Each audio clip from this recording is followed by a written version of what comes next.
Good evening, everyone, and welcome to another episode of Beyond the Red Zone. Leftist sports takes. I love it. I love seeing the chat, and you guys are talking about sports shit, and no one's going sports ball. I love it. I love it. You know what else I love? I love that some of you knew who the picture was of. I asked Marcus earlier, and he did not know. Someone on Twitter was trying to figure out who this player was. So I am getting a kick of finding preferably quarterbacks from the late 80s, early 90s, and making you guys try to figure out who these people are. I have a doozy planned for the next episode that I will be very shocked if you guys guess who the next quarterback I'm going to put up is. The doozy. Because I did stump show host Mac on the first one that we did of these. Usually everything I'll do is like an homage to the greatest quarterback of all time, John Elway. And even if you want to argue, maybe he's not the greatest, Super Bowls, Tom Brady's good, that's fine. That's fine. I'll go one step further into the greatness of John Elway. Is he the greatest number one draft pick of all time? Let's bring in the show hosts, and they'll tell you. Marcus, Mac. Yo, what's up? Is John Elway the greatest first-round draft pick of all time? No.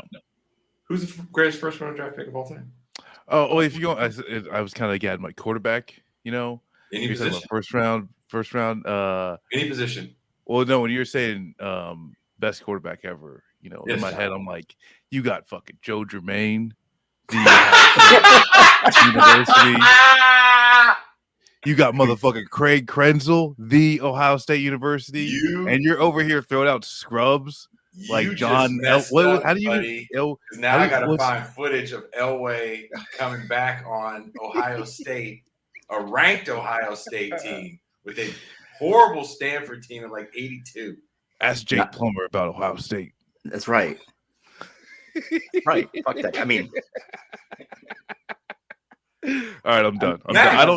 Greatest first round pick of all time. I don't know if I can. It's got to be Elway or LT. Honestly, was he the first overall pick?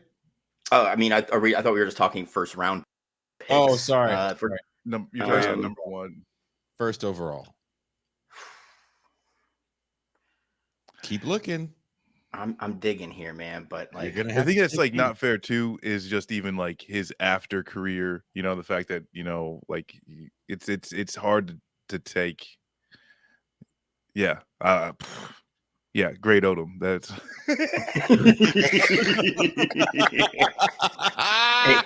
Hey, Danarchist, you can go fuck yourself now, okay? Hey, that is rude. And it's hot max summer, so no one's allowed to piss me off tonight. Nobody. Which I think we'll probably get into it later, but poking fun at people's injuries. Not okay. Not okay. No, we're definitely going to discuss that later. Yeah, just because Greg Odom was born with like brittle bone disease and somehow made it through college, it's not fair to come back and say what. Someone says Jim Plunkett was the greatest first overall pick. I will push back against that and say Jim Plunkett had a very meaty. I can't even say the word. I mean, yeah, I would probably say that too, Jason, only because you got to think of the time he was drafted. And I mean, the Raiders they had stout squads, late 60s, 70s into the early 80s, like you should be. He doesn't get to the Raiders till what, 78? I can't remember off the top of my head, but I think he gets to the Raiders in like 79, 80. Well, even then, he wins in as a backup. We have to keep that in mind. He's splitting duty when he's there. He wasn't the consensus decision. He said duty. for his entire time with Oakland, it was always a battle with him for playing time. With people like Mark Wilson. I mean, Yeah, I mean, I don't know. I'd probably go with Elway. I mean, he had a long career, a lot of stats, Mhm. a lot of Super Bowls, and then he won 2 at the end. You know, like He took a lot of teams that had no business being the AFC champions to the Super Bowl. well, he was A also lot of gifted. 5-foot Was gifted receivers. it twice in the late 80s. Okay, like you had the drive and the fumble. Like, come on, those were acts of God to get him over the hump. The drive, when you go back and watch that, that's when I was 9 years old, and I looked my father in the eye, and I was like, "This is my guy. Oh man, This is my guy." My dad just laughed at me. He's like, "Oh, really?" I was like, "This is my guy." you saw the haircut swapped over the side. You're like, I Big see ass that. teeth leading the But way. I I think, was I like, mean, "This so Mac is throwing out my LT. guy." LT, I think is definitely up there. Maybe if we get into but Dion Sanders, I think would be another. He's a first rounder. He wasn't the first overall. He was a first pick. Mm-mm. He was a first rounder, but he wasn't the first Yeah. overall. Oh, word. That Yeah, I mean- year, who went for? There's a lot of bad first overalls or guys that went into situations that weren't the best for them. Like, Well, especially in the time frame we're looking at, the 80s into the 90s weren't what you would call periods of time where people made solid contact with the number 1 overall picks. I mean, you got to think you had David Klingler. Klingler, Heath Schuler was another like top 5 guy. Tony Mandridge, who was supposed to revolutionize the offensive line game. But I mean, one thing we're not very honest with when we talk about people like Tony Mandridge, and there was another offensive lineman that came out maybe 10, 15 years after the fact the Raiders took number 2. I can't think of his name. Robert Galley. Tony Mandridge, which was a steroid beast who had a great workout, right? Tony Mandridge actually had a pretty long NFL career, but not at tackle. Yeah, he moved inside the guard after he had like a 2-year break after like flaming out at tackle. And then he went to Indy where he had like, I think 4 or 5 solid years. At guard, and he might even have made a Pro Bowl or 2 at guard. I'm not totally sure. I'm not sure on that, but I think we underestimate the steroid use of that era, especially when it came to the combine and workout freaks that were getting their status bumped up. And Tony Mandridge was one of those. Jason, who was the other one? Philly. It was like Sean Minea. He was a linebacker. What frame? What time frame? It was early 90s, dude. He was at like the same boat. Like he was a workout Was he supposed warrior. to replace Sean? Was he supposed to replace Sean? Man, who's the guy that died? No, it wasn't him. He's supposed to replace him though, right? Brian Bosworth, yes, another steroided monster that was supposed to revolutionize the game and probably had his worst game that is forever going to be his career, and I don't even think that was his whole career, was Bo Jackson acting a damn fool. And I've been in rooms with people that have said Bo Jackson was a bit of a steroid freak. They're like, how the hell do you think you pop your hip out a place like that? Yeah. That's some steroid shit. I don't know. I don't know Bo Jackson. I don't want to lie on his name and have him come find me in Mexico. We're just going to keep saying allegedly to everything. yes. But I mean, that's the thing is like, when you talk about allegedly, we don't have enough super chats to pay for really good legal defense right now. Which, listen, you talk about allegedly and first round draft picks. If the glove don't fit, yeah, I mean, I'm OJ. Yeah, which I mean, as if we're going to talk about dangerous. I mean, he literally played until he couldn't walk. Yeah. Have you ever seen his final years in San Francisco? Have you ever seen the footage of him walking on the field? Oh, it's almost as bad as Earl Campbell. Yeah. With the Saints. Earl Campbell ended his career with the Saints, yeah. I think. Yeah. You look at those guys where their knees were like bone on bone. Have you ever been around pro wrestlers? Yeah. And like they can't stand. Hulk Hogan can't stand up straight. Yeah. He's supposed to be 6'7". He looks like the guy's name was Mike Mamula. That was the workout. Oh, wow. And he was taken 7th overall in 95 and did jack and shit in his entire career.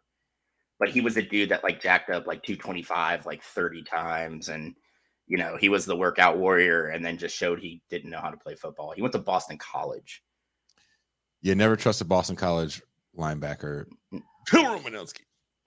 I don't typically trust linebackers that play for Catholic-backed institutions. So, so no one from Holy Cross. No, You can't do it. Nope. Well, let's pivot real quick, and I want to let you guys start this conversation off. The USFL, which was a league that was my first ever professional football game, was the Oakland Invaders with Bobby Hebert, not Herbert, Hebert, at quarterback for the Oakland Invaders. I had a pennant. I wish I still had that pennant. I did find a company that sells USFL merchandise from the back in the day. You can get Oakland Invaders gear. You can get all those teams. Was it the Mississippi? Who was the Gamblers? No, Houston Gamblers. Houston Gamblers. Yep, that's it. I got an OG shirt. I actually got a lot of them. I got the San Antonio Gunslingers, Houston Gamblers. I got a Flutie t-shirt jersey from when he was with the Generals. And then I got the Memphis Showboats, which only made it through, I think, half a season. It's very how do I say this? Like Western outlaw theme type of shit overall with the USFL. Like this is like some fucking everybody who started this shit was raised in Vegas. They were all outlaws. I mean, Trump was part of that league. There's a great ESPN documentary on it where Donald Trump doesn't want to answer questions. It's called Small Potatoes. If you want to watch, if you like to read, Jeff Pearlman wrote Football for a Buck. And I read that book in a day and a half. I couldn't put it down. It was that good. Damn, JB says SWAC gone pro. Damn. If you remember the SWAC year. So I'm from California and I woke up early and watched football. So Marcus, the reason why I know all these Ohio State players is because we got East Coast games first. So when you guys are going to bed is when I got to see all the good stuff, like Hawaii play back in the day with Colt Brennan and Timmy Chang and all those guys. Yeah, Tommy Chang. That was when they were just lighting it up. Watching Boise State play when they were just lighting it up. And the SWAC was on BET. BET, when they were still black owned, played black college football. So if you wanted to watch, and they kind of did a big production of it. I believe that was like their first TV deal, wasn't it? I don't know. I couldn't answer that question, but probably. Now Dion Sanders, I actually do appreciate what Dion Sanders is trying to do with the black colleges, and getting a top recruit to go to one of the schools is going to be interesting. But the USFL, I did watch. I guess it was the last game of the first night. They did like a triple header, and I saw it and I was like, this is entertaining. They ran the ball the last 25 plays. I was like, this is awesome. I found it extremely entertaining. The backup quarterback comes in and saves the day. I mean, there's a theme that Mac has, and there's something that I've been thinking about more and more, which is like doing things to have fun and not to make a buck. And I made some music recently, and I'm like, maybe I won't put it out. I don't care. Put it out for free. I did it. Yeah. Well, it's out. It's the soundtrack for the new clip. This is something we could. I'm just gonna plug it now.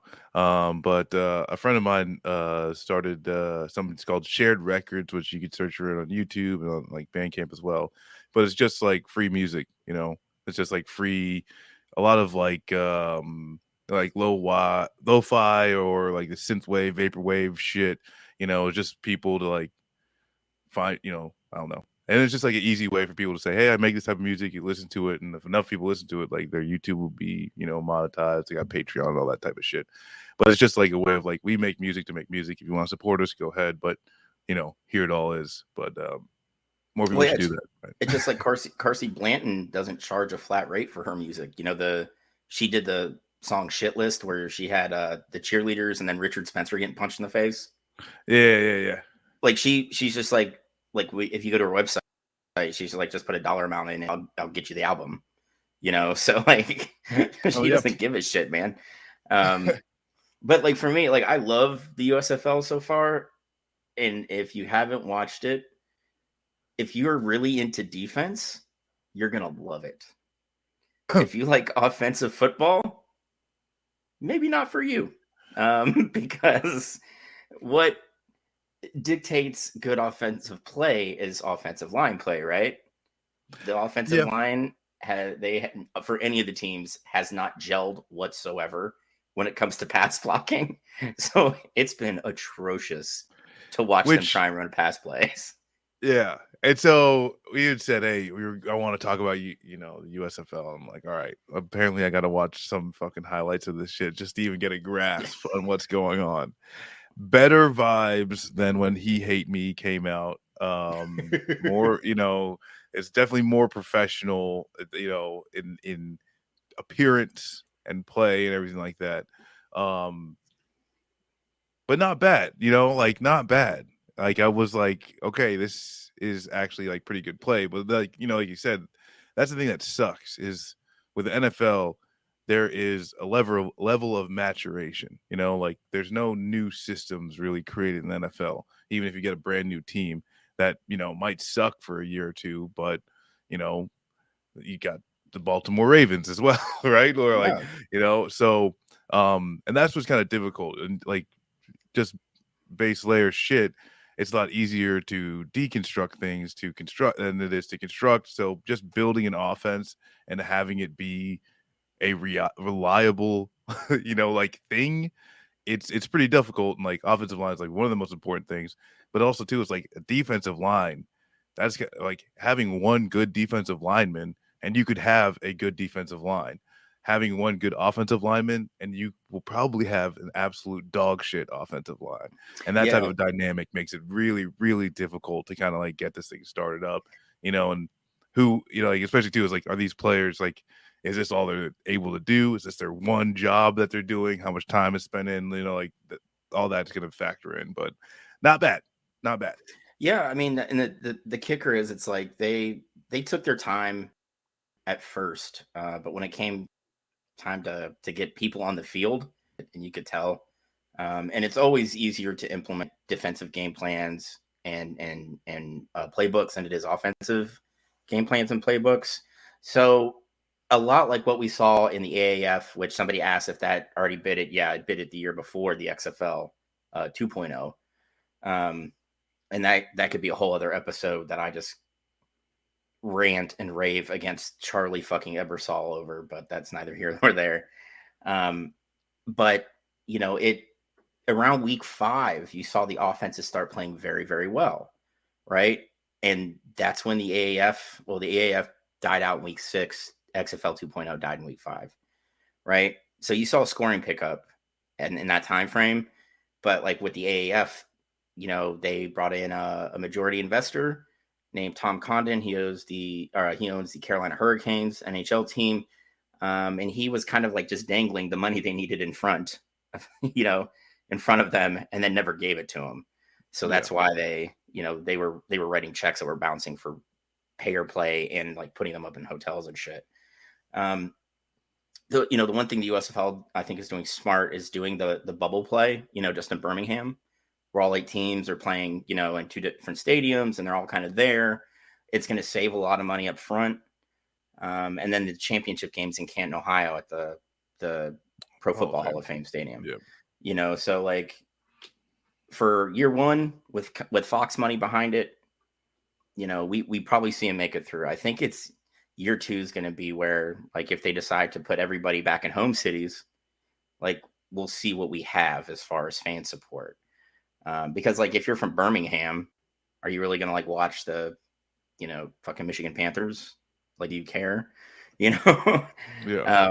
But we'll see how the Gamblers do in Houston and how the Panthers do in, Detroit. And when this season's over and they're going into like, well, how do we make the product better in year 2?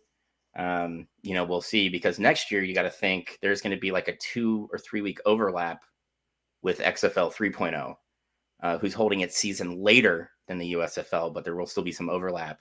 So there's going to be some kind of, there's probably going to be a lot of competition for players to get these leagues up. Yeah. Which, and like, that's the thing, is like, how many NFL practice squad guys are there? How many 1 to 2 years out from like a pretty good college career? Like, how many of those players are actually out there to, I don't know, spread the love? So yeah, like, I mean, and this is another thing we also, I think, are probably gonna have to factor in soon. Like, to declare for the NFL draft, you have to be removed from high school for 3 years, right? What happens when you get that, like a really talented kid that doesn't want to go to college? Well, I think in a similar way, like Dion Sanders got, like just some top players to pull, like a paycheck's a paycheck. And especially too, it's like if you got some kid that could say, like, hey, I could, maybe start at, I don't know, Wisconsin in 2 years, which would be pretty fucking dope. There's, like 99.999% of like some of the top players coming out of high school would love if you get a guaranteed starting position on your second year at Wisconsin. Great. But if that's like the best you could ever fucking hope for on your senior year, maybe you take the check. Yeah, I mean, and even with NIL being factored in, it's like we talked about when it first happened. The big name kids are going to make the most money, and it's going to give more of the student athletes the ability to cash in. But like, if you're like the third offensive lineman, going to pull a big NIL deal, right? It might make more sense for you to leave school and, go play in the USFL or XFL 3, because I think it's only a matter of time before they're like, you know what? We don't have to do the 3-year wait. This kid looks, big enough and good enough to play. And it can make sense for some players. That's what I think, is like, is this a competition for the NFL or is this a competition for the NCAA? Yeah, I let's face it, you and I both know there isn't a group of rich people with enough balls to set up something to go up against the NFL. The NFL is immovable. I mean, and that's like, it would be a decade-long process to know, like you'd have to have a plan to say, yeah, we're going to eat shit for 10 years before this thing even looks viable if everything goes right. It's just not, like football is not goddamn like sliced bread. You know what I'm saying? Yeah. Like you can only have so much before you just kind of like topped out. Yeah, and like maybe not like you or me personally, but like obviously like the amount of people it needs to support it, right? And like go to the stadiums and buy jerseys and all that shit. The market saturation, blah blah blah blah. Well, can I ask you guys a question? And I ask this question to the chat as well. Do you guys feel like there is a need, unlike before, for year-round sports? I mean, we all grew up, even young Marcus grew up in an era where if you wanted football year-round, you played a video game, and generally you just fell into whatever sport was next. And again, I'm asking this question to the chat too. I would love to hear your guys' response. And if you guys feel comfortable, I'll put the chat on the screen. You guys feel comfortable? I'll put the chat on the screen. You want me? Yeah, go ahead, man. Go ahead, definitely. I think this is a safe space for us. I would like to know, do you guys feel that the USFL, XFL, the combine, all the footage on that, all the draft coverage we get now, extending the NFL draft to 4 days opposed to when it was at best, was it 3? No, it was actually 2. Remember, they used to do 1 to 3 in day 1 and 4 to 7 in day 2. I'm talking the 12-round days. Oh yeah, back then, yeah. But like when they dropped down to 7 and what I think was it 92, 93? It was when the new collective bargaining agreement hit and they approved free agency. It used to be rounds 1 to 3 day 1, 4 to 7 day 2, and then now it's the first round is a day on, night all its own. Then you have, I think, like 2 and then 4 to 7. I can't even fucking keep it straight. Yeah, it's like 4 days. Yeah. And it's it just extends football as a year-round enterprise that we didn't have growing up. So is the XFL and the USFL a way to keep the year-round product there? And now we have tiers of football. We got our pro and college, big time college and pro football in the fall. And then we'll have in the summer and the spring months, we'll have XFL and USFL to tide us over so we can watch all those guys that didn't get drafted or make a team. But we can keep 24-hour football. Oh, you Well, go I mean, Nick. for me, I think it's great because it gives more opportunity for players, right? Like, I really dig that. And like, dude, I was into like the Arena League, and I still watch the CFL because I enjoy the game. I think the biggest issue as far as longevity for these two leagues, okay, is going to be, like Marcus, you already alluded to, like, how long are we willing to put up with taking financial loss, right? Now, the USFL is in a better spot than the XFL because the USFL has a guaranteed TV outlet with Fox, even if like Fubo and NBC stop covering it, right? Like they'll figure out programming space to put it on there because they're putting money behind it, right? Now, if you look at the XFL 3.0, this is a lot of private equity money.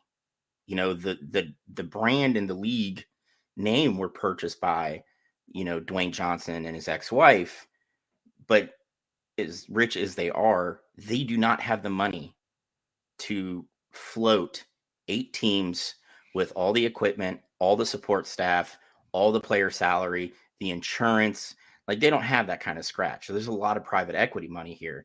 And we all are smart enough to know that they will only take losses for so long, right? I mean, if I could have football year round, fuck it, I am down.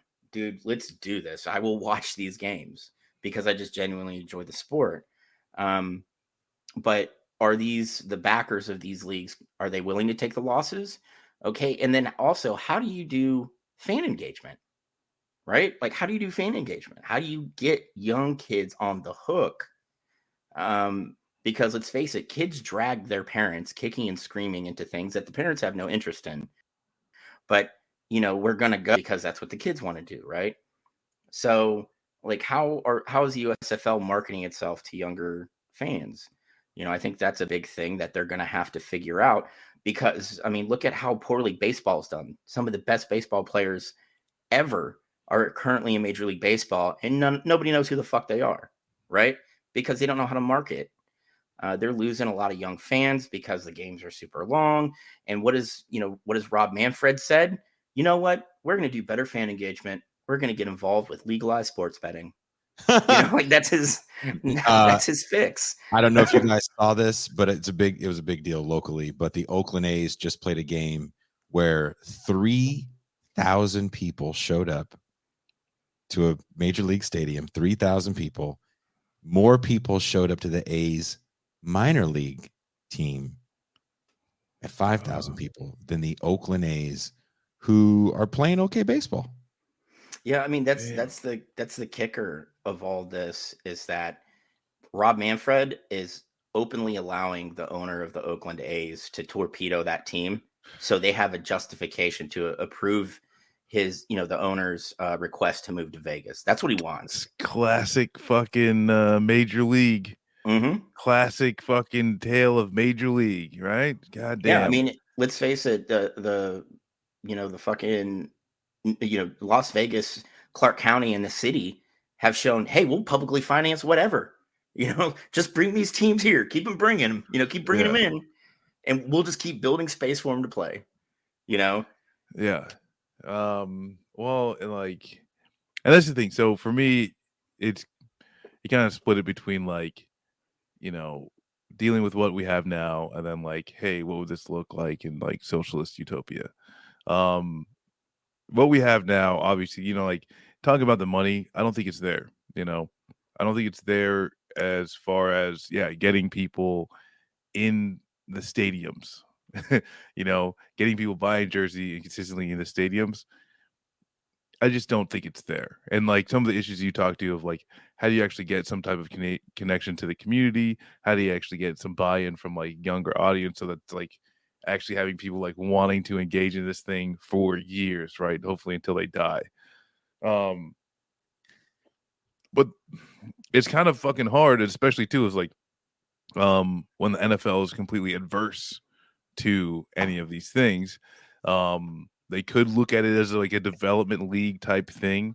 I think that'd actually benefit the NFL quite a bit because like if there isn't a did you get into college hurdle, which I mean like if you're good at football, you're gonna get into a college. Like they don't give a shit.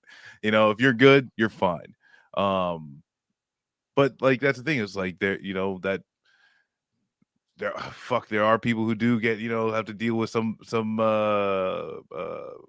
school issues and all that type of shit. Maybe even the atmosphere isn't good, for just some people. But yeah, I think like if the NFL was willing to say no, you're just gonna be our development league, and just allow them to be like grow and expand under that, I think that would actually be beneficial. But coming to like, hey, if this wasn't all based off of like how much revenue can these teams come in, because this is really not about whether people like watching football or whether people like playing football, because that answer is yes. This is all down to how much revenue are they going to be able to bring in.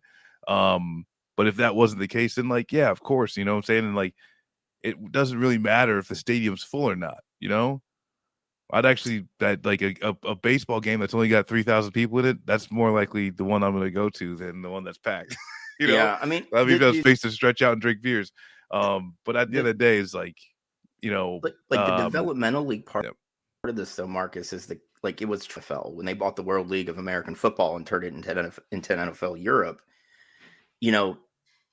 They did nothing. Like the NFL Europe just lost money, right? And I'm not saying it lost a lot compared to the revenue that the NFL is able to generate, but it lost. So me, it was like, well, we can't have losses like this, which makes no sense to me. From like if you're trying to forward think here and like grow the sport globally, why wouldn't you have a footprint in Europe, right? Like why wouldn't you just keep one there? Like people don't realize like the German American Football League is hugely popular, right? Like they pack asses into like 30,000-40,000 seat stadiums, and like I'm with you, the NFL should lean into it and just subsidize them, as maybe like you said, this kid may not be inclined academically to do well, right? But he could really succeed on the field. Well, okay, you can go play 2 years of USFL football, and then we'll put your ass in the draft, and then you can play, professional football. Continue on your career. So, like, it's just absolutely nuts. And then on top of that, you have the NFL's special relationship with the NCAA and the Power Five, right? Like, so it's just kind of like we'll never see it like a developmental minor league for the NFL. But you know what I would love to see though, before we move on to the next subject here, I would love to see a relegation system like they have in soccer. Like, yeah, no, that's what I was thinking is like, that actually what I do think is dope is when you have these different leagues, and that's what I guess too is like in their mind they're like, what if we can make football like soccer is everywhere else? And the thing is like that sports, the different dynamics of the sports, like you can't. It's just not even gonna happen. There's too much equipment necessary to play a fucking game of football. Dude, can you imagine not necessary to play soccer? The 1 year where like the XFL and the USFL champ gets to step up to the NFL and like the Jags and Lions get relegated? I would love to see it.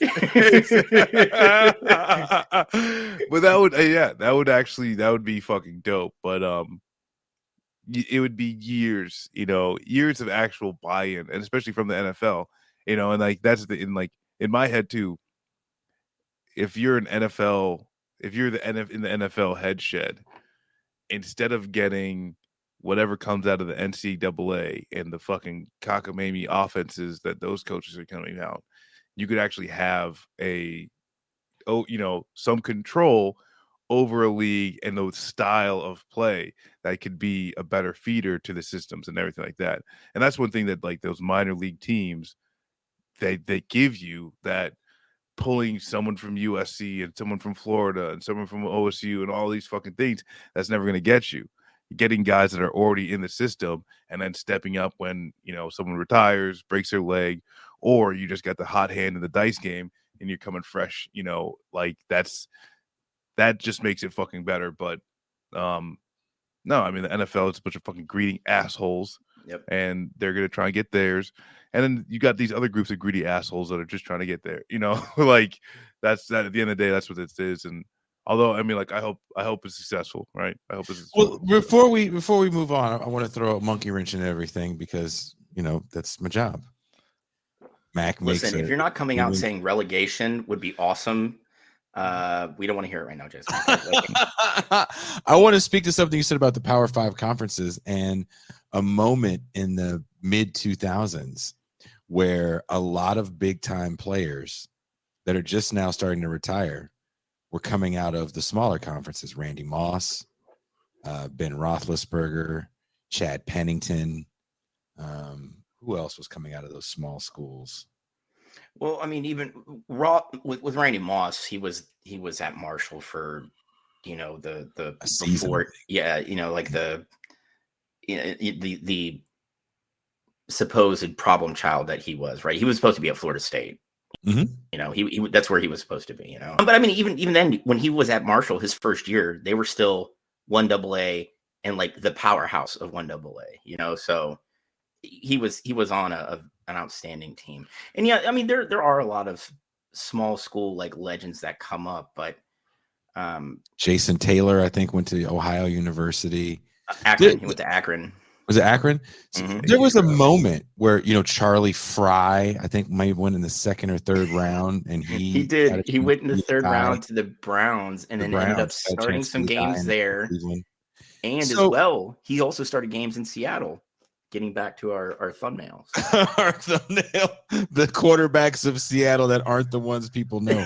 But like, seriously, there was a moment where, especially where you guys are from, the Mid-American Conference was just spitting out all these pros. And we're not just talking about anybody here. Like Ben Roethlisberger has a very long career. We're not going to talk about his personal life. Let's just keep it for the football side of things. How does a guy like that go to that school in Lima, Ohio? Oh, he would. Miami of Ohio is in Oxford, Ohio, and that is he's from Lima. Yeah, and that's just west of Columbus. And honestly, let's face it, I don't think Ben Roethlisberger wanted to leave the state, and Ohio State has never typically recruited large, like big quarterbacks like that because of the way the offenses that they ran. You know, they ran an option heavy offense until the mid 90s.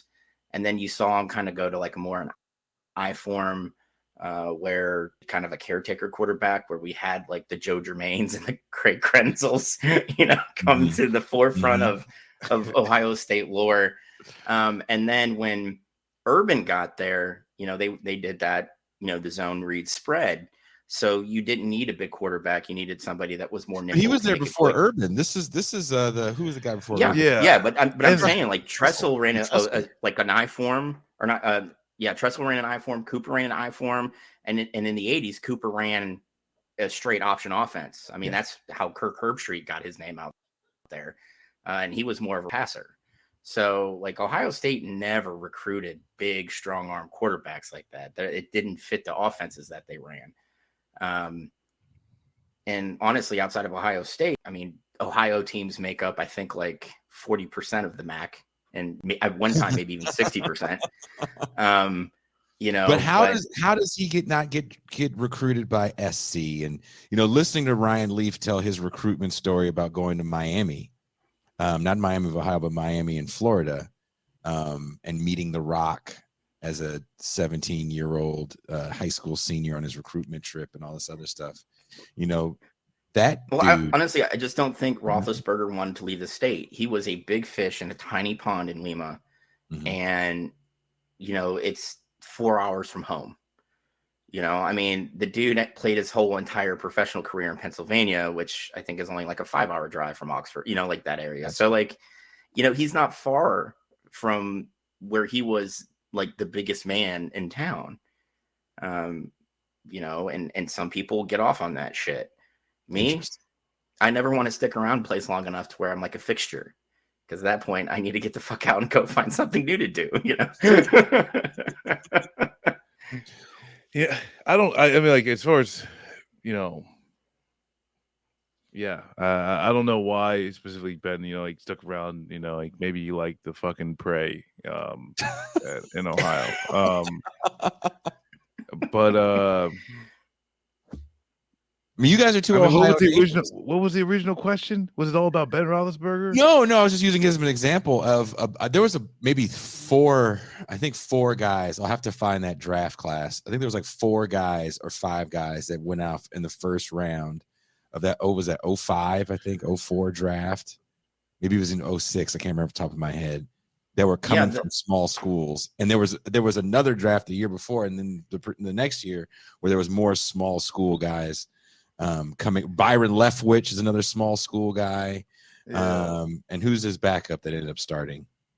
David Garrard is a small school guy, Eastern Carolina. Yeah, Eastern. A lot of small school cats were just coming out and getting high draft spots. Well, I mean, I think a lot of that just has to do with how much better scouting, was getting coming out of like the 90s. And with the NFL being kind of like the copycat league it is, when you see that, I mean, look at the Patriots. They take Brady 6th round, 199 overall, and he split time with a fuckstick named Drew Henson at that horrible school that will be nameless, right? Because he wasn't good enough in college to beat Drew Henson out. Henson played like 2 years in the league, 3 years maybe. I think 2 years as a backup at Dallas, 1 year as a backup in Minnesota, and then went back to baseball where he was like batting like 230, playing third base in the Yankee system, right? So it's just what scouts can see. So the NFL sees the Patriots hit it big with Brady, right? So what are they doing? They're going to East Carolina to see David Garrard. They're going to take a flyer on Chad Pennington, even though like he never really had a lot of like power in his arm, but he was stupidly accurate, right? You just had to, you just have to be able to find kind of those diamonds in the rough, and good scouts find them. Somebody mentioned Pierre Garçon, who went to Mount Union, Division III powerhouse. Like they went like 12 years without losing a game. Yeah. Right. So like a good scout can find these guys. And you notice that the teams that kind of scuffle and struggle are the ones that don't find those guys. Yep. Know? Well, let me, I just found the 2005 draft. Alex Smith is the number 1 pick from Utah before Utah's in the Pac-10. Yeah. Urban Meyer was his head coach. Yep. And that's Brandon Jacobs, Bowling Green, Ohio. Mm-hmm. Urban Meyer took that.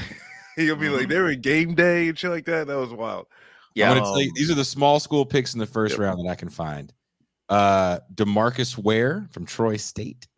No, you think Troy State's a big school? Roddy White from Alabama, Birmingham. Yeah, UAB. And Logan Mankins from Fresno State. Yeah, that was a big pick by the Patriots because he needed to really shore up like the left side of the line. And Alex Smith, when he was at Utah, they were in the Mountain West. Yep. The WAC had split by that point. But so I guess I think there's still going to be plenty of space, I guess, for that.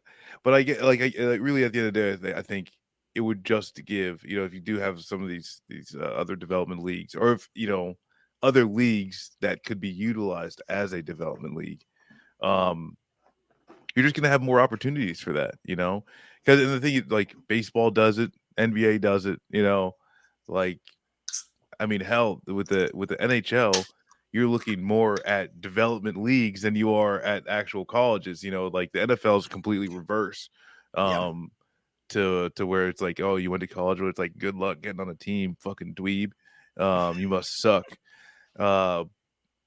So you know, like it doesn't have to look a certain way. You know, obviously different sports, you know, they have different structures and shit like that. But no, I think more accessible sports is better. And if the NFL is just trying to push out, you know, and bully any of these shit out, that sucks for one. But also too, like, I don't think there should be a requirement to go to school in order to play. You know, like that's where, you know, like some of the dynamics just within the NCAA and college sports, I think is just kind of fucked up.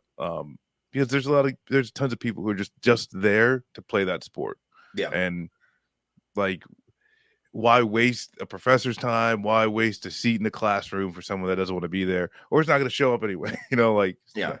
I mean, I think we can decide this now, Marcus. When we do the thing and we get the socialism, we're going to support all these leagues, and there's just going to be relegation. And I'm going to be the first to say Detroit goes in the USFL and Jacksonville goes to the XFL. It's just that simple. Okay. there it is. And Ohio State goes up to the NFL.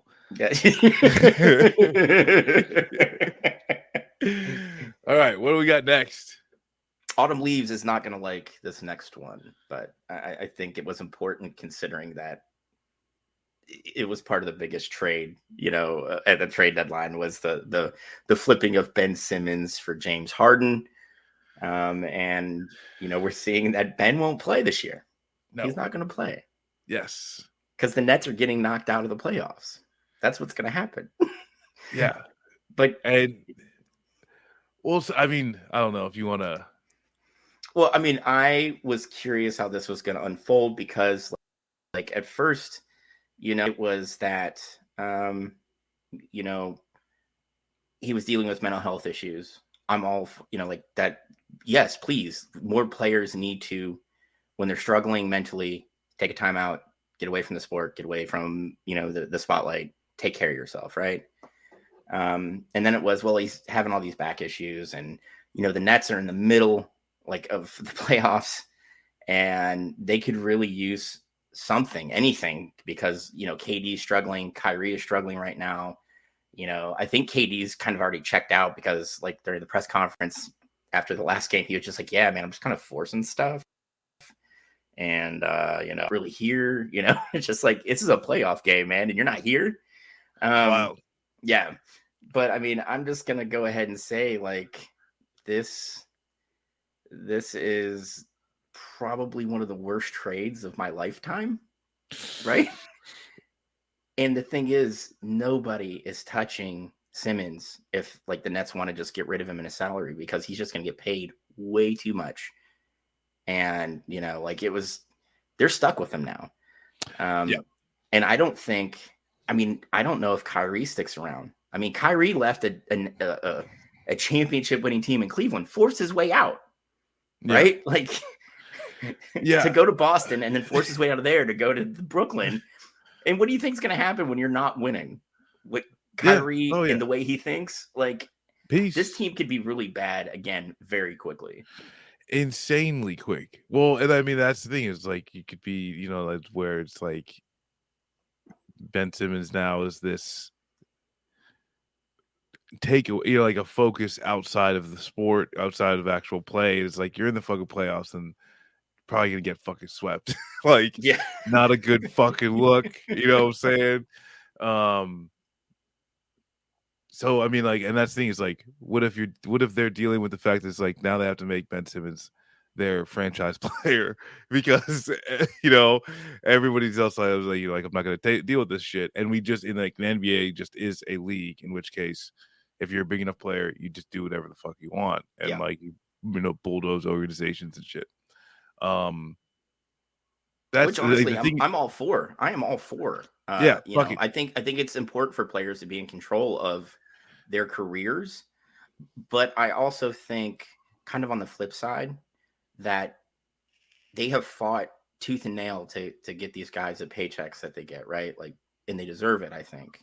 You know, people can argue with me that all day, like they shouldn't be paid that much to play a sport. Well, dude, I don't really give a shit. They work their asses off to get to this point in their careers to be one of the top players on the planet. I'm fine with them getting paid whatever. It's just I think we all agree is that like we all need to get paid. Well, not me. I just sit in front of just talk shit, right? But like people need to get paid more for the hard ass work that they do, right? That's the fucking problem, right? It's like those people have less of a fucking I guess shit deal when it comes to their labor relations. But you know. But I mean, I think what also we're also getting to the point where we're seeing a lot of players very impatient, right? Like, okay, it didn't work out this season. I got to get the hell out and go someplace else, you know? And it makes it very hard to kind of build that, you know, kind of that cohesion you need. Like, look at Boston. Like, most of those guys have played together for almost their entire professional careers. And they are just smothering KD. Like, KD can't do shit on the court right now. And he's like arguably the best player on the planet, depending on who you're speaking to. You know, like it's kind of crazy. Yeah, but that's the thing though, is that with these super teams, right? In the NBA, you know, like I know it's like I'm thinking of like when LeBron takes his talents to Miami, you know, and then it's like the only way you're going, you know, like at that point, it's like you need at least 3 huge names to even think about getting a ring, right? Like that becomes the fucking model. And so potentially, right, if you're one of the all-stars, you could think in your head, it's like I could win a championship every year. Why not? Yeah. It's not going to be in the same year. It's not going to be the same team. You know, it's not going to be the same city. It's not going to be the same with the same players, right? There's no, hey, we're going to stick with this team. It's like, where do I got to go to get a ring tomorrow? And it's possible to do it, right? It's possible to say, we're going to jump to here and we're going to get a fucking ring. Oh shit, we're going to get 2, we're going to get 3, and then okay, bounce off from somewhere else.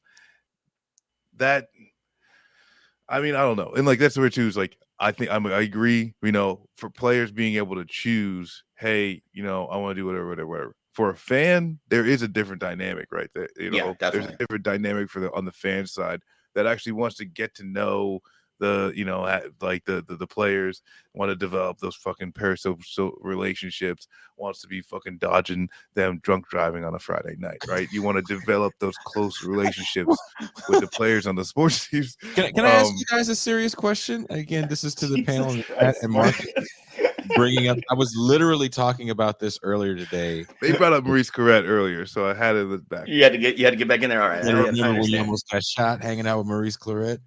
Yeah. We're just gonna play pinball. You don't need a gun for that. Yeah. Sure you do. Because if you lose, you can just shoot the person who beat you. What happens when sports now resembles the world of individualism that we live in? Where when I was a little kid growing up, Marcus, I would be really shocked if you had this growing up. Mac, you might have had this growing up. My grandma got this big JCPenney's catalog. And in this catalog, there was all the toys that any kid would ever want, right? Mm-hmm. And also there was a part where they had the sports stuff. And it was like a little jersey and little pads and a little helmet. And it would be for the team you want, and it would be the player's number. So Broncos fans would be like Elway, and it would say Broncos on the back. And you got a little helmet. You got some little plastic pads that would get you murdered if you really try to play with them. I always wanted one of those. And I knew every player from every team. And there was something about my John Elway poster on my wall that my father looked all over for me. Imagine how hard it was to find one pre-internet in Richmond, California. And he was the Broncos. He's literally still with the team. Dan Marino is the Dolphins. You could have a rivalry. Peyton Manning's final years with Denver and them doing those head-to-heads with Brady in New England were some of the best football games you were going to see for those 4 or 5 years that Peyton was there in Denver. What happens to the game? Basketball is the first ones doing this, and I think we're going to start seeing it more in football. We're seeing it with all these offseason trades. Baseball definitely has been doing it forever. what happens to the game? What happens to the casual fan when there's so much movement that the players that you love, that make you love the team, are constantly in flux? I think it goes, honestly, I think what's like, and this kind of sucks, is like it goes really into the fantasy model where you just like players, right? Mm-hmm. Winston just bite my fucking feet. You just like players, you know, and the team isn't necessarily an aspect. Which, you know, I don't know, that allows like, yeah, so I'm not a big fan. I don't like it. And maybe this was actually good, goes good into the next topic Well, I mean, with San Francisco, but yeah, no, the I think it kicker in all sucks. this is I think it the sucks. NBA has already been like this. More people who love basketball, but they're fans of individual players anyway, right? Like that's where it is, you know. Like for me, I look at it as more like, honestly, the soccer model. Like you have some of the biggest stars play for some of the top teams, and then the team can sell your contract at the drop of a dime because some other team is willing to pay for it, right? But you still have these ridiculous fans of these clubs overseas. So like I just look at it as part of the game now, like especially with me being a Guardians fan. Like I've been through the very highs of being a Guardians fan, and I've also been through the lows where Cleveland was essentially the farm team for the other 29 teams in Major League Baseball. Yeah. And it is what it is. Like I'm a Pats fan that was crushed. Like, do you know what hurt me most being a Pats fan was watching Drew Bledsoe put on a Bills jersey. Oh wow. I was like, this was all built on those beautiful broad shoulders of Drew Bledsoe. And you send him to fucking Buffalo of all places. This is the thing, though, is that what sucks is that like the rivalries, and then and then this is like separating, like they go to like professional sports. And like I don't know, like Detroit and Cleveland, like just because OSU or like Ohio and Michigan have that type of thing, but there's certain like rivalries that you got in sports, and that takes time to like actually like I don't know, develop.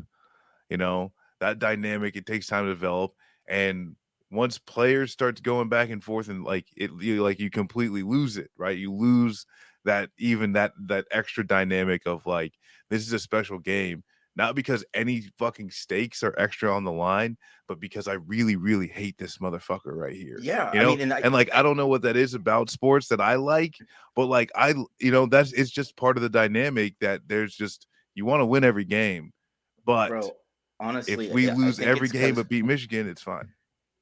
We were raised in hate. That's all it is. We were raised in just abject, which like dictated like the teams we pulled for, right? Like OSU fans, like I don't just hate Michigan, I hate Michigan State too. Wait, I hate Eastern Michigan, and I hate Western Michigan, and I hate Central Michigan. I hate the Upper Peninsula. I hate the Lower Peninsula. I would trade Michigan, the entire fucking state, to Canada for Quebec. The food's better, the music scene's better, and it's more exotic. Michigan sucks my ball sack. The just entire as state. racist. Well, and this is and that's the hate I grew up with, Marcus. Like I just hate the entire state, and I hate the western half of Pennsylvania because it bordered right there next to me. So, question. Speaking of rivalries, does the name change? Does the name change for the Washington football team? Does that affect the Cowboys? The Dallas and Washington rivalry? No, I think that has more to do with location than the actual names. Right. I mean, for racist people out there, they probably got really behind it just because they're racist. But I think for actual fans of the game and the teams involved, it's still going to be like, I hate you because you're from DC, like you play for that team in DC, and I hate you because you play in the house that Jared built, and he sucks dick, you know? So like, I don't like either team. I think they're both waste of space. And let's go relegation. Let's get the gamblers up here. You know, let's get the. Well, let's see it happen. And the next one, you know, speaking of players moving around, and this is something that's interesting. I think it like actually connects with like, you know, players going around. But this with the NFL, Deebo Simmons have potentially leaving San Francisco. The thing is that I guess is like kind of most interesting to me is no one, at least now that I've heard, really understands why. There's not been like a really like upfront stated reason that I've been able to figure out. But incredible fucking wide receiver that they can't just seem to make happy. There are other places, you know, I think the Jets is like one of the teams that's been floated that's like would be a good fit for him. And it's possible, like they've at least got the goods to trade for him. But yeah, you know, as far as I don't like it here and I'm leaving, that's something a car mechanic could do, something a nurse could do. A little bit difficult when you get into these contracts and stuff like that for professional athletes. But he's got some leverage, right? You know, and so yeah, I mean, don't know. What do you think? What kills me about this, it's like he just finished up his 3rd year, right? And the dude just blew up last year, right? Especially in the second half. His career stats are 2,508 yards receiving. He had 14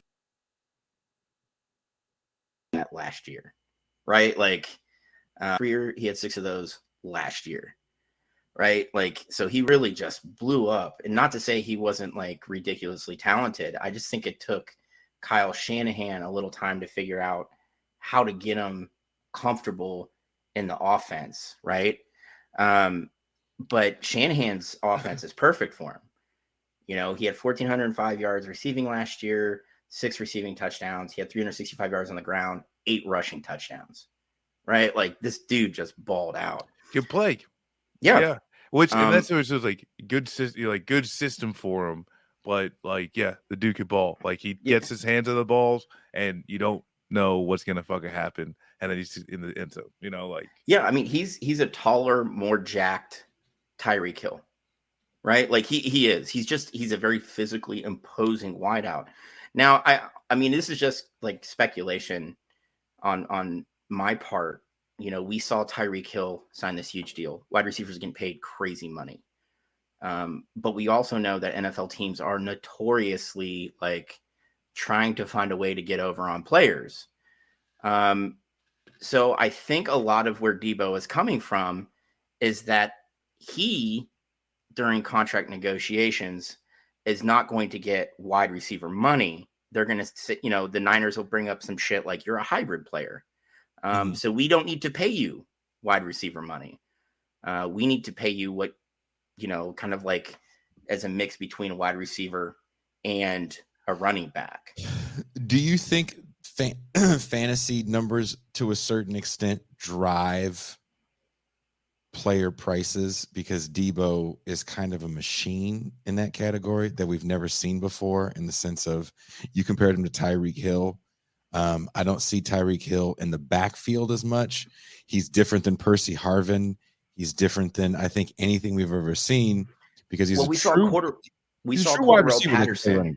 Yeah, we saw Cordarrelle Patterson do this last year, and this was Patterson's first like really like ball out season, and I think he's been in the league for a long time. Yeah, you know, and he was just normally like the kick returner guy, right? And it wasn't until a couple years ago, like his last 2 years in New England, where Belichick just put him in the backfield just for shits and giggles, and it actually worked out fairly well. So when he got to Atlanta, you know, I mean, he had like 1,200 yards from scrimmage and like 12 touchdowns this past season, you know, and you can kind of see like that works. But this isn't new, but it is, right? Because we saw it in the Bill Walsh years with the West Coast offense with people like Roger Craig, and then you saw guys like John Gruden double down on it with cats like Garrison Hurst. Yeah. Later in his career, where it's like we'll split the running back out wide. Roger Craig had a season where I think he caught 100 passes. Reggie Bush, right? Yeah. Was this type of athlete where he could kind of do everything on the field. But Deebo is taking it to a whole nother level, as is I think Tyreek Hill. We'll see if he lines up in the backfield in Miami. I think they'll probably use him more. But when Yeah, you are kind of a Swiss Army knife like that, are you also shortening your career because you're taking so many more hits?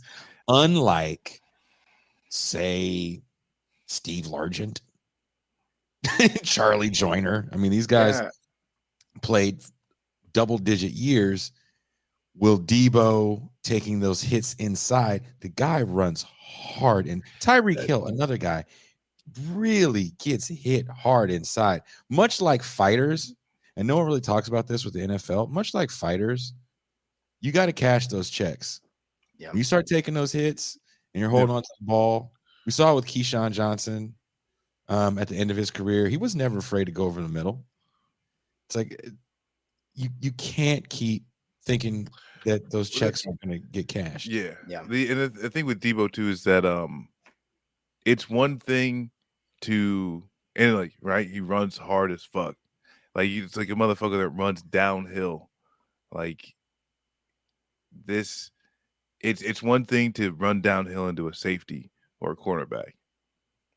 I mean, hell, like even an outside linebacker, I would take over getting squared up by anyone on the defensive line, or God forbid, a blitzing linebacker. Or, you know, that it's just two different. It's just different. It's two different worlds.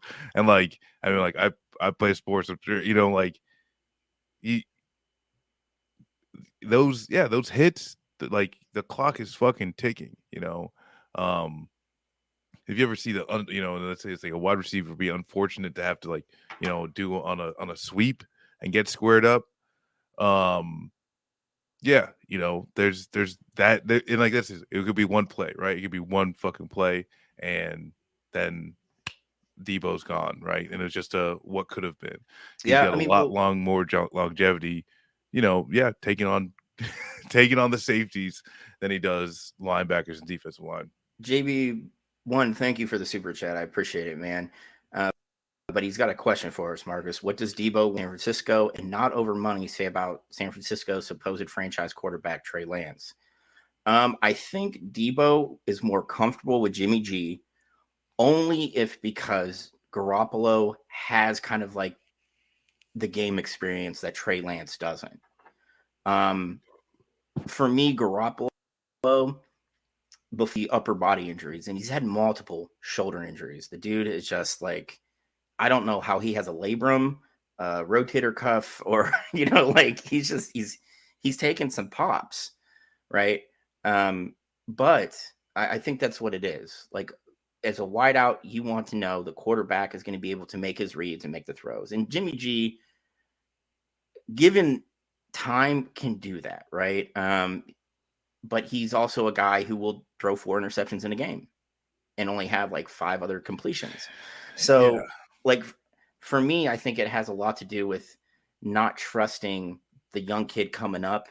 And if again, this is just speculation on my part, look at Trey Lance. He played 1 year of college football at North Dakota State, right? That's it.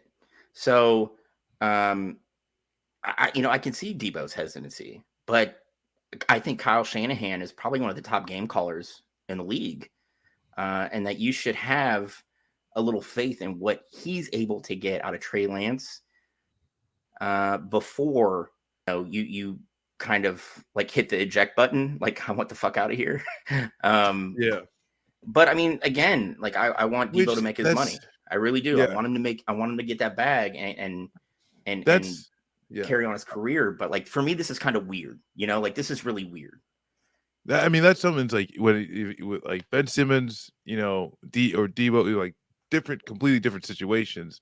But at the end of the day, like, the players and doing whatever the fuck they want to do, whatever makes them feel healthy is, I think, is like the most important fucking thing. I would only say too is like, what is this? What can I say? I mean, honestly, it's like you look at the fucking relationship between Terrell Owens and fucking Tony Romo at some points, and it has nothing to do with on the field play, and you just know that these motherfuckers just love each other for some apparent reason. And it is what it is. It could be something as simple as that, right? To something that's like just a type of chemistry that doesn't fucking spark with some people. So it takes longer, and and sometimes just never fucking happens. Yeah.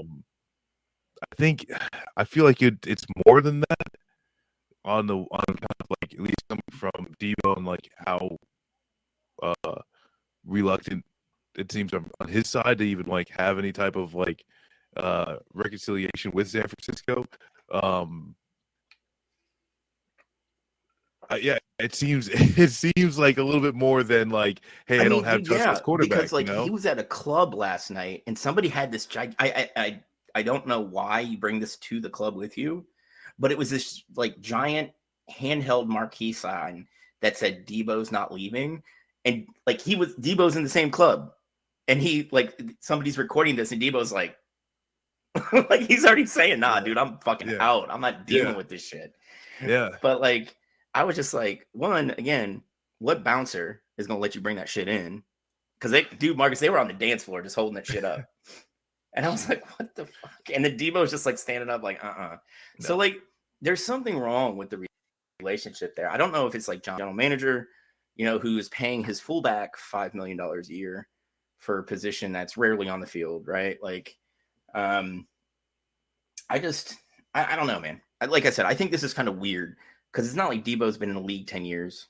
It's not like he's like an established name, but like I figured like, hell, you'd rather have a dude that can push the ball down the field to give him, Deebo the opportunity to like kind of break away from coverage, get under it, have the big plays, stuff like that. But I mean, it's speaking of which, though, weird. Interesting thing, and like we're also, making another fucking draw to Ben Simmons. But is there potential for a, let's just say Jets, give up their 10th round pick for Deebo? Is like some of the stuff they talking about. There's quite a bit of fucking, good wide receivers coming out, like, is this potential where, Deebo was just good under this specific system, under Mike Shanahan, although the Jets run a similar system, that it's maybe some things just don't fucking work out. Right. But then, San Francisco, like, I guess what I'm trying to say too is that since Deebo is young, as you explained earlier, a lot of his actual fucking, stats are coming from last season, the later half of last season. There's a potential that, this is just a good few months and that's all it ever was. I doubt it. But, there's that potential there because like shit happens. Does San Francisco, like, I don't know, at this point too, it's like the San Francisco just cut and run and say like, hey, we can get somebody new and just go from there. Well, like somebody already pointed out, this is like a really deep wide receiver draft, very deep wide receiver draft. And if I'm John Lynch, he's made some questionable trades, but for the most part, he's hit, he got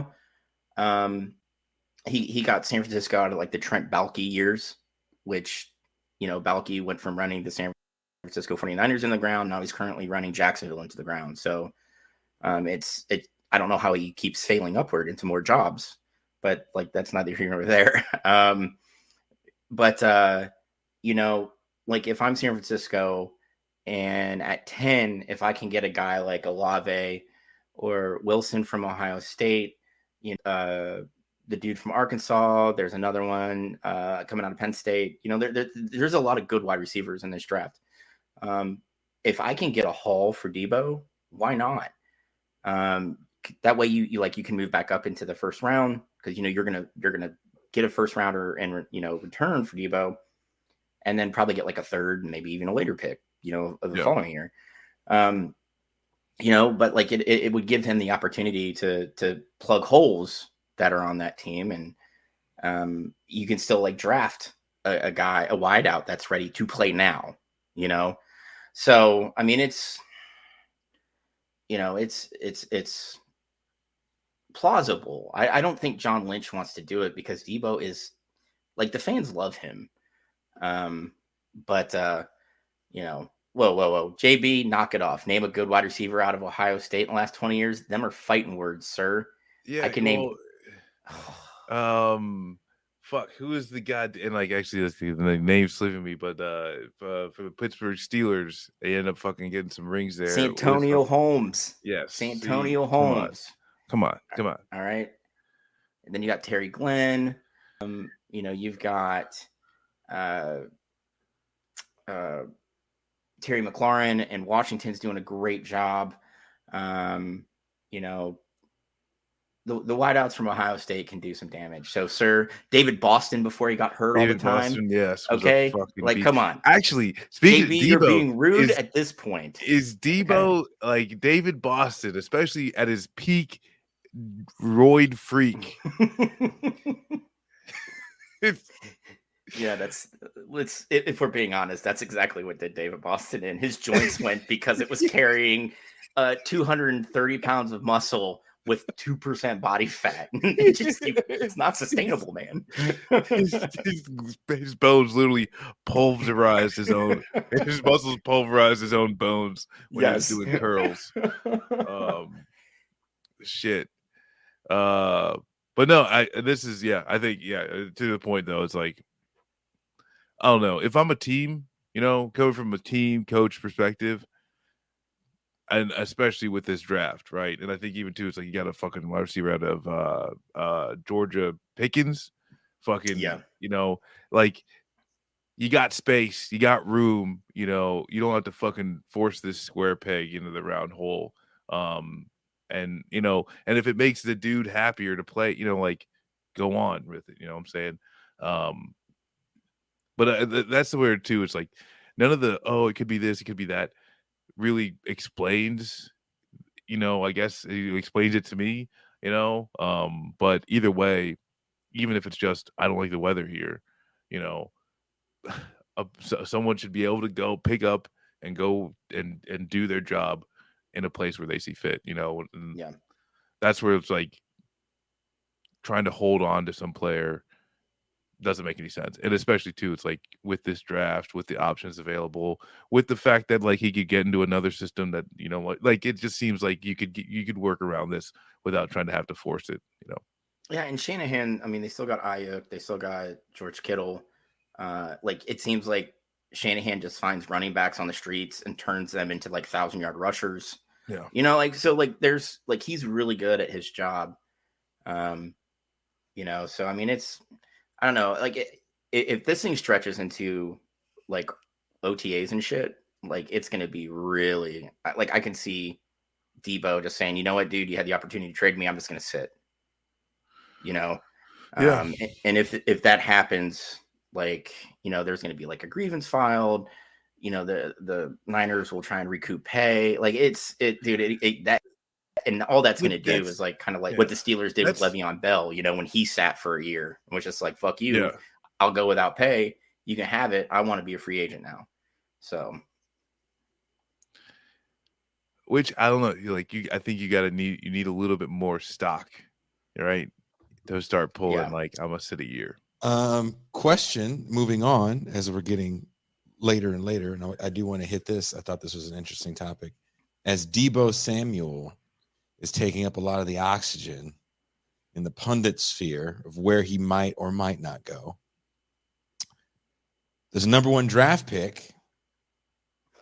First overall, I believe, unlike John Elway. It's never happened to John because he was great. And you never draft a guy 1 overall that's 5'8" with tiny hands and went to Oklahoma. Baker Mayfield can't find anyone that thinks he is the future of an organization. That's saying a lot. Because as people guessed wrong on who that quarterback was on the screen, Dan McGuire got multiple shots in the NFL.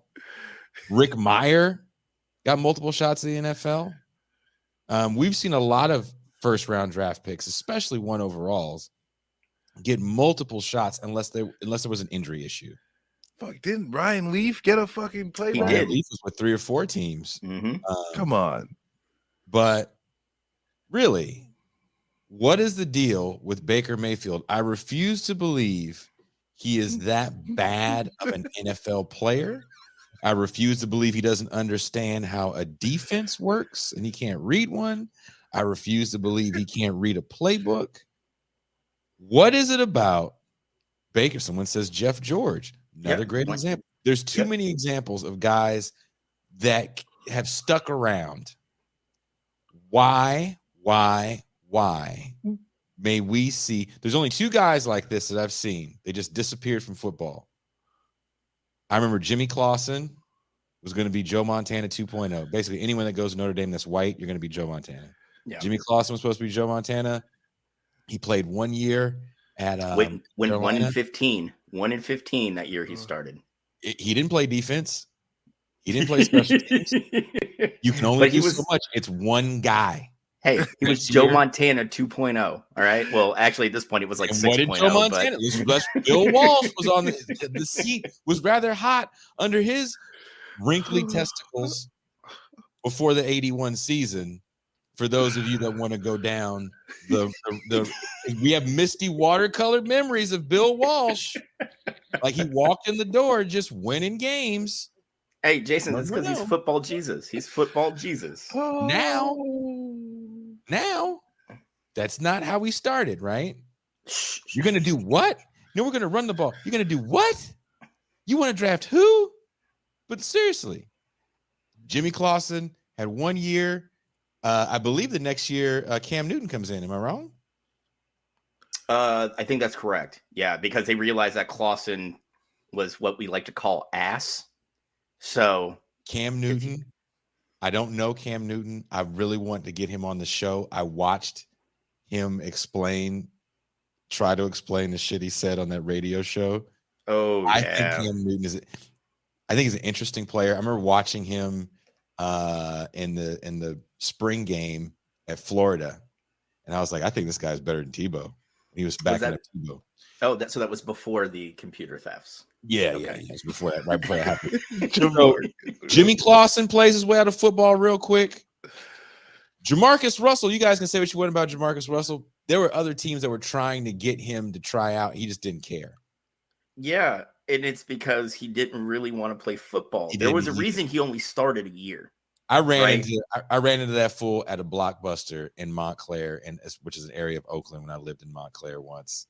And my first thought was, that is a big nigga. God damn. I mean, dude, Jason, remember at LSU, like when they put the player graphics up, they're like, Jamarcus is 6'5", and they go, he's 240. But when you looked at that dude, you're like, there's no fucking way he's 240. I ran it literally this is how long ago it was when you went to like, I'm renting some movies tonight. What you want to see, family? Like back in those days. Jason had that the $10 a month, rent as many as you want from Blockbuster. Where you got to go pick up the pizza too. Oh yeah. Oh yeah. Like you got to go to Jamarcus Russell. I saw him from the street. Like driving. I was like, fuck me. You were in a plane. He was in the street. That's Jamarcus Russell. That's like you knew it was him. He was just grinning. I was like, Jesus Christ. Dude, I don't think he had to be 6'7". Yeah, he was a giant man. I don't think he had you got to think this is Oakland, early 2000s. Mm-hmm. Trash front office, no real support staff. Al Davis is in his slide into senility, where if I can just get a guy to throw the ball really far and I draft some really fast people, I'll just win all the games. And it's like, it's not how it works. I'll say this about Jamarcus Russell. His freshman year at LSU, they played Arizona State. I think at Arizona State or Hawaii. They played some school on the West Coast. And I watched it. I remember this very vividly. I was in my daughter's room watching TV at the time as she was running around being a child. And I was like, I'm going to watch football in here because I can. And it was a really good game, and it came down to like the last play of the game, and Jamarcus Russell threw like a 20 or 30-yard bullet on a line like I'd never seen before, the kind that goes through hands because you can't close them quick enough. And I was like, this dude might be legit. He had a rocket. Oh yeah, for an arm. Oh yeah, yeah, dude. He rocket. Amazingly like physically talented, but like this was a dude that played on it, and like the LSU coaches were even like, dude, you know, they were because you know ESPN did a 30 for 30 on Jamarcus. Oh, did they? Yeah, and they even like Jamarcus was even like, yeah, man, my coaches were making my reads for me, you know, and like he's like, it was easy to throw a football. He's like, I had trouble like reading things because like I didn't, like you said, he didn't really give a shit, you know, like he wasn't into it. He was just a guy who had this amazing physical talent that I mean, I don't even think he really wanted to play the game. You know, it's just like this is what you do. You know, that's like it's like, you know, you meet someone who's like tall as fuck and like you like hey, Greg Oden. You play basketball? You know, like literally everybody that's like, you know, like over 6'4" is asked 30 fucking times a week. Do you play basketball? You know, and it's like that when you're that size, you know what I'm saying? Like Shaq's only gonna ever do one thing. You know what I'm saying? That's not true. Like he likes to become honor, you know, and like become a cop as an honorific. He's really into that shit now, which kills me. I mean, you saw Steven Seagal doing it, and it was just like, all right, you can keep this fucking going. The Danarchist says Todd Marinovich, and Danarchist, I'll say this much about Todd Marinovich. I, again, huge Pac-10 fan growing up, loved watching Todd Marinovich, Johnny Morton, and I really thought, and I hate the Raiders. I remember rooting for Todd Marinovich against the Chiefs in a game. I thought Todd Marinovich was going to be the next great Raider. You know, little did we know he had such a horrible drug problem and such a strange relationship with his father. Yeah, his dad beat the love of the game out of him. Yeah, you know, and we wonder why he was like, okay, I'm just going to do every drug I can get my hands on. And he did those drugs, and then he realized, okay, I'm slowly killing myself, so I should probably do something else. And now he's like a really fucking rad ass artist. Like he just paints all day. Like that's really cool. But I do want to bring this. I do want to bring this back, right? Yeah. To what the back original to Baker, point, back to right? Baker. Baker Mayfield, right? And the point, and the thing is, at least in my opinion, okay, is that this has nothing to do with Baker Mayfield at all, and that may be hurtful to Baker, may be confusing to some. But Baker Mayfield plays for the Cleveland Browns, okay? Now, you don't just go to the Cleveland Browns, have a good career, and then leave, okay? Cleveland infects you, all right? And Baker Mayfield, he's got Cleveland.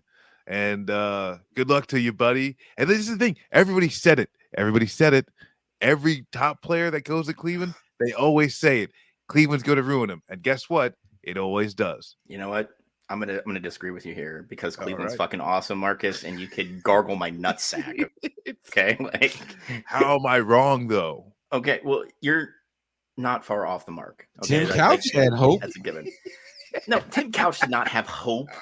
Yeah, he did. No, he didn't. That man was murdered that first year back from being like moved to Baltimore. I said he had hope.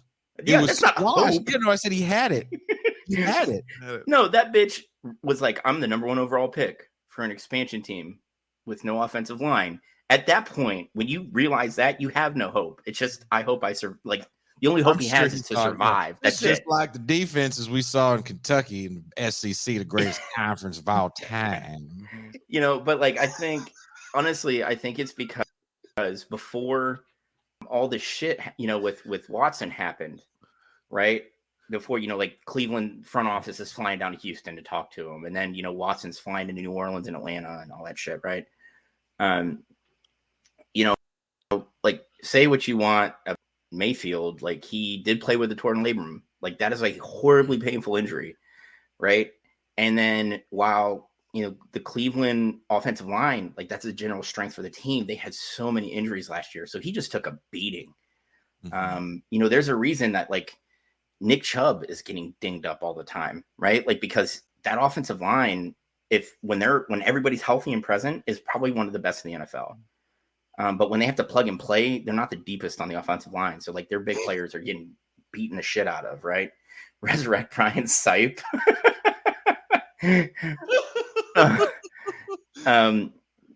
But like I honestly think it has more to do with him coming out publicly before like the deal with Houston was done, saying, I want the fuck out.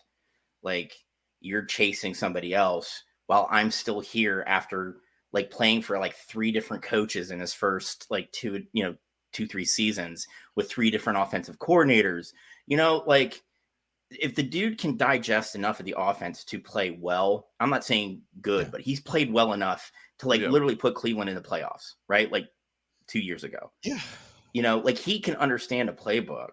I think he just needs to be in a system that predominantly is run from the shotgun, which is going to give him a little extra time, right? And then you're going to have a very capable tight end, very capable slot receiver. That way, if he makes that initial like downfield check and he can't hit it, you've got someone right across the middle for him to get the ball to. Would you guys agree with this, especially a guy like Marcus that grew up in this era? I felt like post Ben Roethlisberger, we are spoiled when it comes to quarterback play. And I say that because Dan Marino was a freak. You only get one Dan Marino. You only get one guy in his second year in the NFL breaks every passing record that you could have in a 16-game season. He did that on cocaine, everybody. On cocaine. See, maybe that's... Which is why he fell to the Dolphins. Because they're like, this dude likes blow and he likes to party. And then where does he go? Miami, one of the best party cities ever. And he's still out there slinging the fucking football. Lit it up. Exactly. Are you kidding 5'7" wide receivers. Lit that shit up. He could see where the defensive line was going before they got out of the huddle. He was on so much cocaine. He's like, they're thinking they're moving as fast as fuck, and he's like, it's like the Spider-Man, scene where he's just like watching the guy move slow motion. Motherfuckers, he's seeing sound and tasting color. No, and that's like he's like Baker Mayfield, right? And like could easily be a Trent Dilfer. You know what I'm saying? Where like you're getting not a ring. That's exactly my fucking point, right? You don't got to be an all-star, to manage a team into a ring, right? And if there's some team that he could go to that could be a surrounding, he could do enough to not fuck it up, right? Because sometimes you're just on a team and you're like a quarterback could just be the position that not fuck it up, right? Where you've got all these other playmakers, or you got just a defense that's just fucking lights out. Like Baker Mayfield could be that. Is he going to take a team? Is he going to lead a team? That could take some development. Are the physical attributes there for that? Sure. Well, I mean, has Marcus, any of that shown outside of it? No, but like, hey, people can change. But like, really, at the end of the day, though, I don't know what it is about. Remember, Mac, maybe you remember this. I know there's some OGs in the chat that remember this. You had 5 years before, and then when your 5th year, they go, well, it is his 5th year. This is the year he should be blossoming. Yeah. Now you got 5 minutes. Oh, dude, honestly, do you know who ruined that though, Jason, was Arizona when they drafted Drew Rosen and then immediately drafted Kyler Murray the next year. I hated that move. Right? I hated that move. Like when you pull a trigger that quickly, again, the NFL is a copycat league. Well, if we get drafted top 10 quarterback and doesn't pan out after the first year, you know what we can do?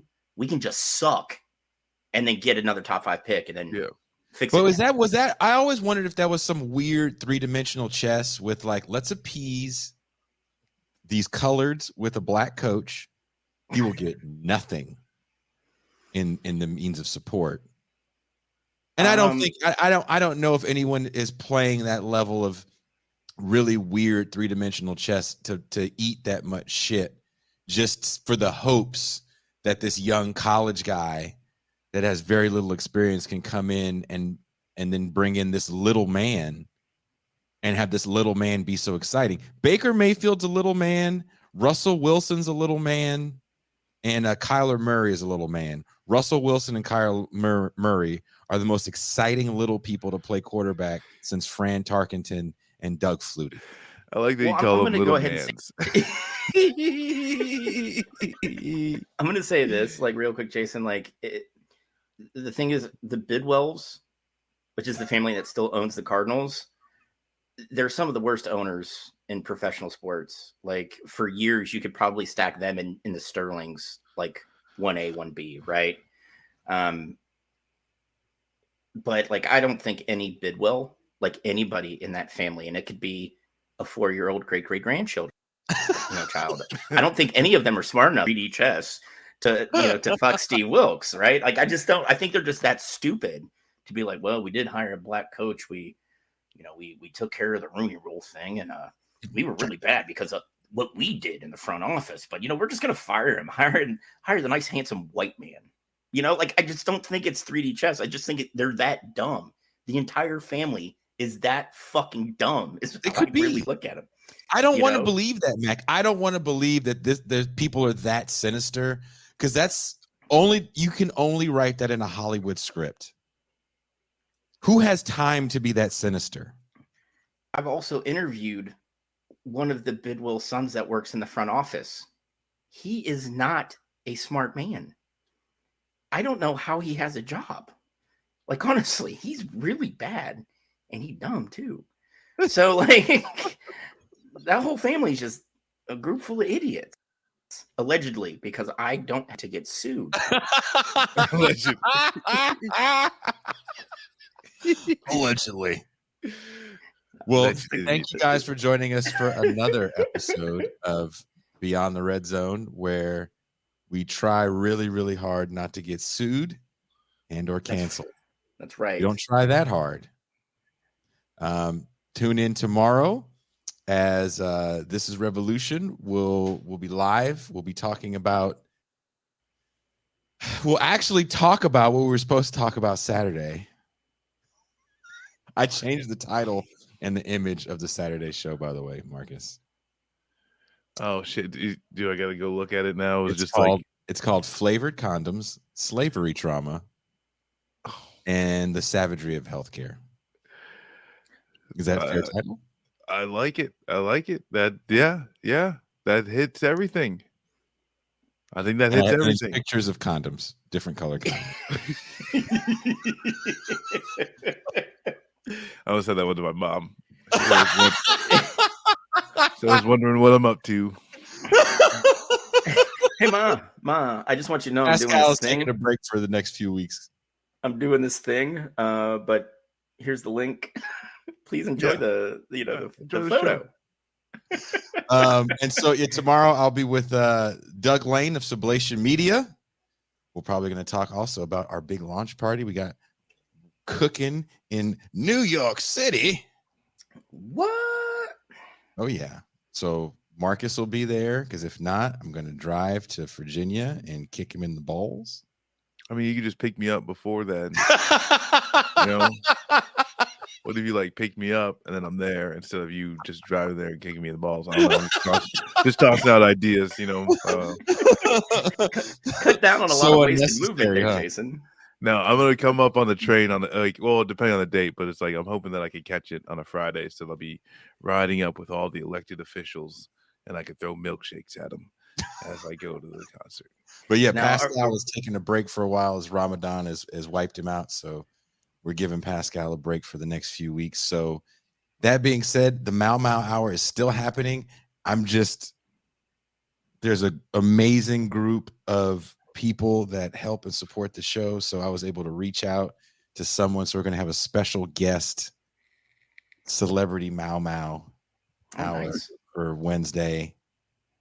And I'm just going to keep that going as long as I can until our brother is rested and ready to return. Check out the clip. Here it is for the show tomorrow. I added some animation to the video this time, and I'm really excited about it. Oh, nice.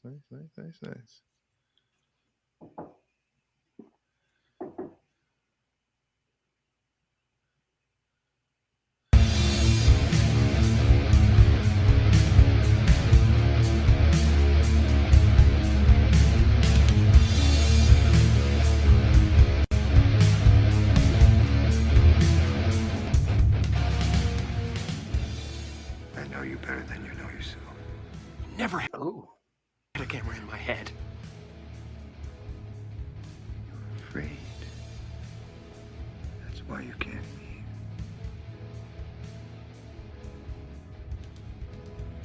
It's okay, Truman.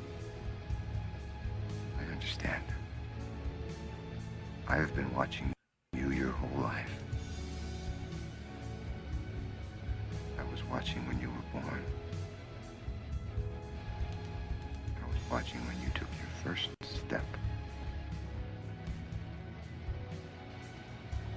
I watched you first day of school. The episode when you lost your first tooth.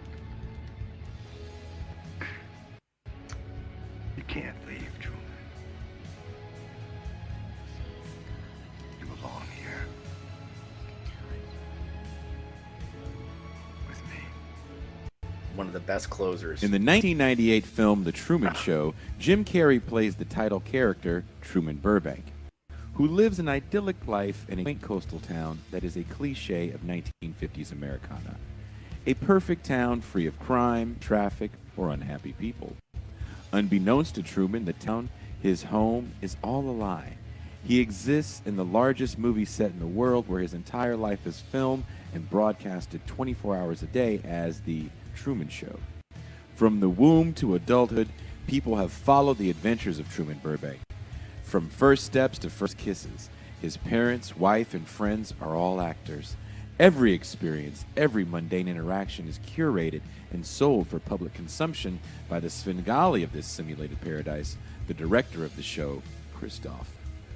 Are we now at a point in neoliberal capitalism where, unlike Truman, we are aware that we are indeed the market commodity? All our human interactions are transactions to be bought and sold. Our only value is a market value. The curated experience isn't a nightmare, it's the gold standard. We'll discuss this. We'll ask these questions and more. This is Revolution. Our subject today, should wiretapping be legalized? Talk to me. Say something.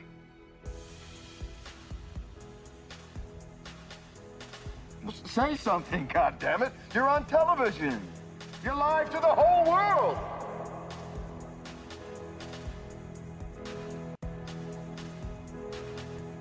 I know how this goes. I've seen this movie like 100 times.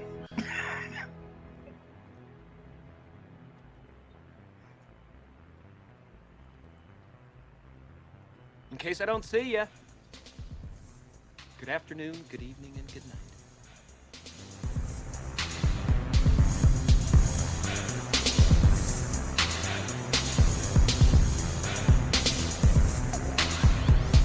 Dude, very nice, Jason. Very nice. Thank you, guys. Hopefully, I'll see you guys tomorrow, the same time, 6 p.m. Pacific time, 8 p.m. Central time, 9 p.m. Eastern time. We go live. We're going to get in a deep dive conversation asking the question, are we all the Truman Show now? And I will add this one thing before I go.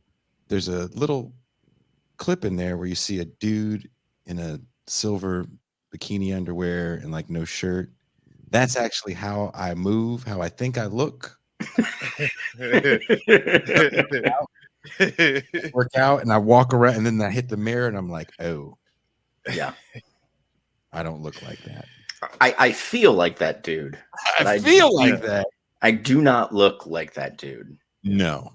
No. But I definitely, I don't know if you guys are the same way. Like you lift weights or you do like 100 push-ups. You're like, God damn. I went on a hike in a park. And you And I knew. was like, even just as soon as I got back into the car, I started doing. Yeah, you knew. You was like, "Shit, I'm gonna shave my nuts today." Yeah. And you just knew. And the mayor came up and said, "Go ahead and shave me if you want to." What you gonna do about the hairy ass behind him? I mean, I put on Twitter shaver on a last night. stick to reach. I did leg day yesterday, and after 2 back surgeries, I put up 250 like 6 times, and it's like my ass is gonna look great all summer. and then much like you, Jason, I walked past the mirror and said, the ass might look great, but you still have a gut. And then I'm just like, you know, I'm gonna lean into it. It's hot max summer. I'm just gonna get weird and enjoy myself. It's a seahorse. It's a seahorse. Thank you guys so much for hanging out with us. Again, we'll be back pretty much all this goddamn week. I'll be on about the same time. So see you guys tomorrow where we talk about the Truman Show. I want to hear your guys' takes on social media, how neoliberal capitalism is doing this to us. And on that note, Tron.